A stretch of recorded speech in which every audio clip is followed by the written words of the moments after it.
Hello అందరికీ ముందుగా happy Ugadi. First అయితే మా ఇంట్లో పనులన్నీ కంప్లీట్ చేసేసుకుంటున్నాను. ఎందుకంటే అమ్మ వాళ్ళ ఇంటికి వెళ్ళాలి కదా. అండ్ ఈ టైంలో ఆడపిల్లల్ని చూస్తే భలే ముద్దుగా అనిపిస్తుంది. అండ్ నా చిట్టు తల్లి కూడా చక్కగా పట్టులంగా జాకెట్టేసి రెడీ అయిపోయింది.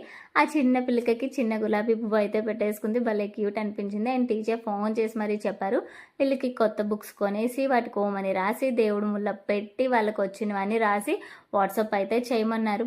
మరీ చెప్పారు. ఇక్కడ నేను అదే పని చేస్తుంటే వీడు బుక్కే ఫస్ట్ పెట్టాలని వీడైతే నాకు వార్నింగ్ ఇస్తున్నాడు. అండ్ అట్లానే వీడికి పెట్టేసిన తర్వాత ఇంకా పాప పుస్తకానికి అయితే పెట్టేశాను. ఇంక ఇది అయిపోయిన తర్వాత అమ్మ వాళ్ళ ఇంటికి వెళ్ళేసరికి అమ్మ పప్పు మామిడికాయ అయితే వండుతుంది. అండ్ పప్పులో ఎన్ని కాంబినేషన్స్ ఉన్నా పప్పు మామిడికాయ టేస్టే వేరే లెవెల్. ఇయర్లీ వన్స్ వండుతాం కదా, అట్లానో లేకపోతే దాని టేస్ట్ అంతే తెలీదు. ఇంక ఫస్ట్ అయితే బుక్స్ ఈ దేవుడి దగ్గర అయితే పెట్టేశాను. ఇంకా నా చిట్టుతల్లి ఇక్కడికి వచ్చి రాగానే మొదలు పెట్టేసింది. ఈ శారీ అయితే అమ్మ నాకు ఇచ్చింది. ఈ ఇయర్ రింగ్స్ కూడా నాకు చాలా నచ్చినాయి. దీని స్టోరీ తర్వాత చెప్తాను. వీడియో అయితే బాయ్.